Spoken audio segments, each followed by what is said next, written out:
n'ignorez pas que depuis 2014, ou précisément depuis la déflagration de l'État libyen, les conséquences directes de cette action qui a été menée par l'OTAN, les pays du Nord, nous ont donc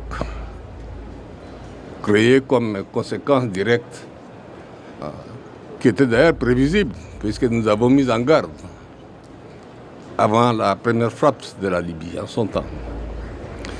On ne nous a pas écoutés. On n'a pas écouté la voix du continent.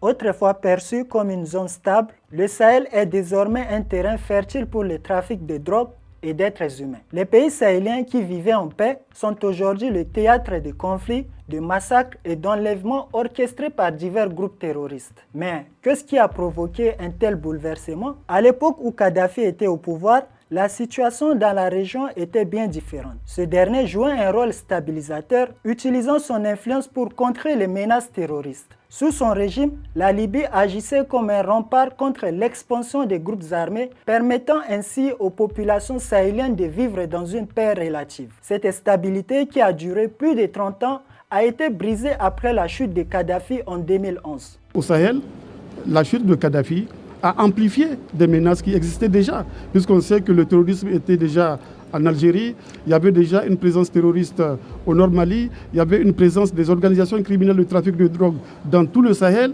mais toutes ces menaces-là ont été amplifiées par la chute de Kadhafi. Dès lors, la Libye et ses voisins ont été confrontés à une insécurité croissante. Dans une interview menée par Alain Foka sur RFI, l'ancien président tchadien Idriss Déby Itno évoque avec nostalgie une époque où les populations du Sahel, bien que pauvres, jouissaient d'une certaine stabilité. Cependant, cette stabilité s'est rapidement dissipée après l'effondrement de la Libye orchestré par les puissances occidentales. C'est ainsi que les actes terroristes qui étaient autrefois rares sont devenus soudainement fréquents. Déby souligne qu'avant 2014, aucun attentat suicide n'avait été perpétré par un Africain contre d'autres Africains. Avant la déclaration de la Libye, vous avez entendu un seul jour un homme noir et un Africain se faire exploser, vous avez vu un jour? Ces attentats ont commencé à se produire après la destruction de l'État libyen, lorsque le vide de pouvoir laissé par Kadhafi a favorisé la prolifération des groupes armés tant en Libye qu'au Sahel.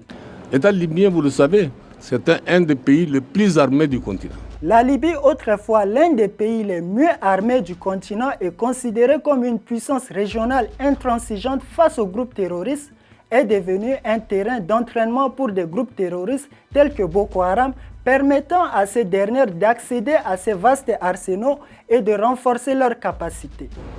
Le mal est venu de la Libye. La désintégration de l'État libyen a également facilité le déplacement des combattants vers le Sahel, où des groupes comme Al-Qaïda ont consolidé leur présence. De nombreux experts s'accordent à dire que le rétablissement de la paix et de la stabilité dans le Sahel dépend d'abord de l'établissement d'un gouvernement fort en Libye. Toutefois, on peut se demander si l'Occident, qui a contribué à plonger la Libye dans le chaos, permettra l'émergence d'un tel gouvernement. Bien sûr que non, car une Libye stable signifiera également un Sahel stable. Or, plus la région du Sahel est en proie au chaos, plus cela sert les intérêts des puissances occidentales.